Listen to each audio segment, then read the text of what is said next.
Continuation with our lesson on nomenclature. So we're naming compounds still. We're dealing with transition metals. So this is the second part of our lesson on transitional metals. We've learned about the general rules when it comes to that. Now let's look at a couple examples that kind of are the exception to that. So I want you to notice on your periodic table, you always want to have that out as a reference. You always want to make sure you have your periodic table. You're basing your charges on that. So having the table out is going to be a good habit.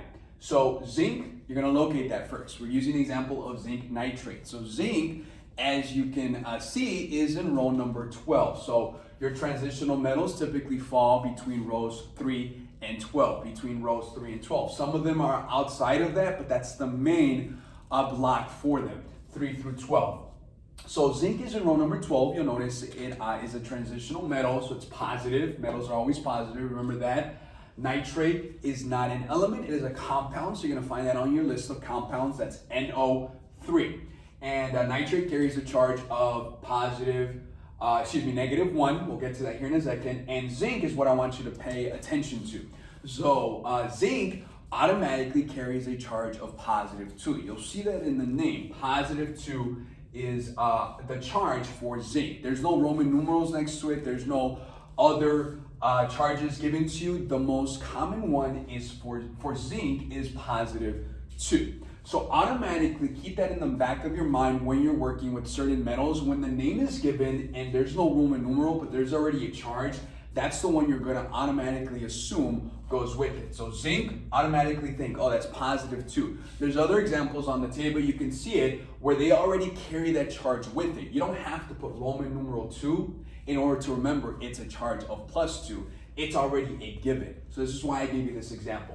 So keep in mind zinc, +2. So we have zinc nitrate, zinc +2, nitrate, you found it on your periodic table, that is -1. So you have +2, -1. So you're gonna add those, you know that +2 and -1 gives you a charge of +1, so that's not gonna work. You always wanna make sure that your net charge when you're doing nomenclature is always 0. So in order to make this a 0, you need twice as much nitrate in order to balance out your charge of your zinc. Remember that? So if I need twice as much of nitrate, then I need to put a 2 outside of it. Remember, nitrate is a compound. Your rule for compounds is if it is written together, keep it together. So you're gonna keep the NO3 together no matter what. So NO3 is together. So you're gonna put NO3 and a 2 outside your parentheses. We've already learned how to do this with the polyatomic ion. So NO3 with the 2 outside of it. Why? Because you need twice as much of the nitrate to balance out just one of the zinc. So again, NO3 with the parentheses and the 2 outside the parentheses just to balance out the zinc, which automatically carries a charge of +2. Remember that. This is why I gave you this example. You don't need to put zinc Roman numeral 2 because it's already given on your periodic table. So if you're working backwards, like in the second example, I'll show you here in a second, you would not put zinc Roman numeral 2. You just put zinc. Why? Because zinc already has a charge of 2. Let's look at our second example. We have a formula and we're going to work backwards. We're actually going to name the compound based on the formula. We have Zn, which of course we know already is zinc. Then you have C as in cat, Cn, which you figure out is a compound on your list called cyanide. So Zn, again, is a transitional metal, row number 12. Automatically, as we learned in the last example, carries a charge of +2. So zinc, Zn, +2.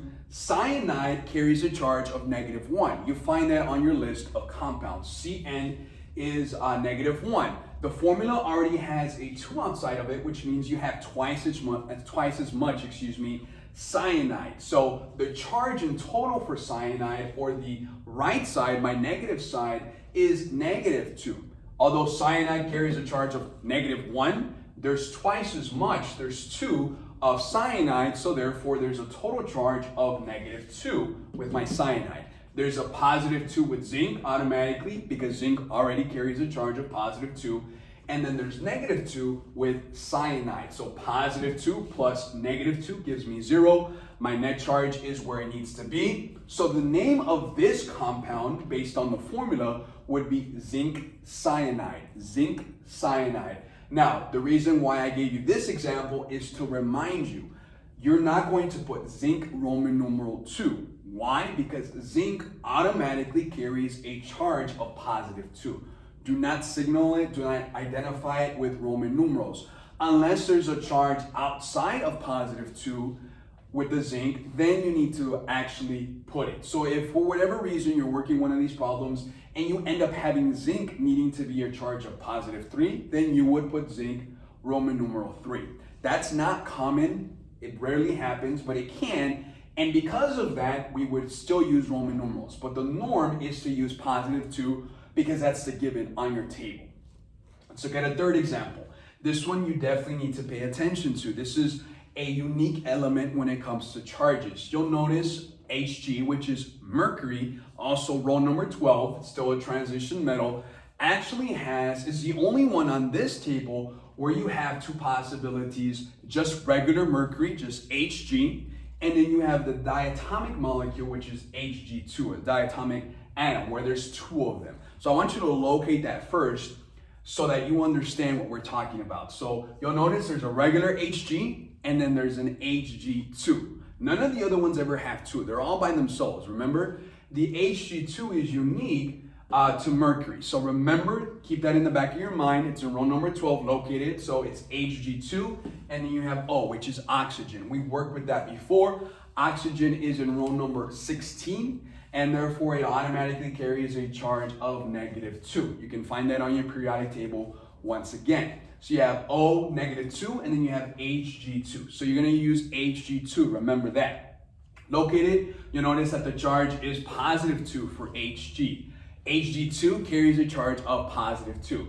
I want you to make a note that both Hg, the regular one, and then Hg2, the diatomic one, the one with 2, have the same charge. So the tricky part is, which one do I use? First and foremost, it's already given to you. You're gonna use the diatomic one. So based on the one with the 2 as a subscript, the little 2, you're gonna name it. I want you to notice mercury 1, Roman numeral 1, is the one that has the subscript 2. Mercury Roman numeral 2 actually doesn't have the subscript. So it's something to pay attention to. It's nothing tricky, it's nothing difficult. You just have to pay attention to that detail. The Roman numeral 1 has the subscript 2 next to it.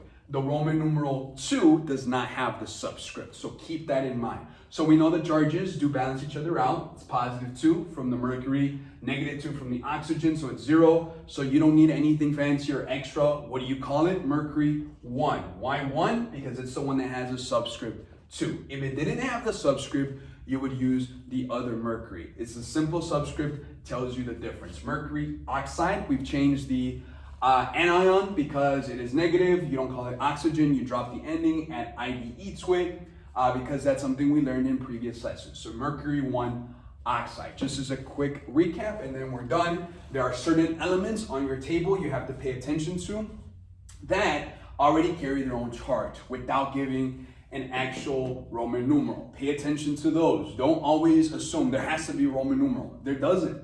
Sometimes they already carry their charge. It's a given. You have to assume smartly. Then you're going to sometimes have to work from the formula backwards. It's the same concept. You can double check your work by going this way, the other way, and vice versa. Then something like mercury, where it's diatomic, has the subscripts, pay attention to those.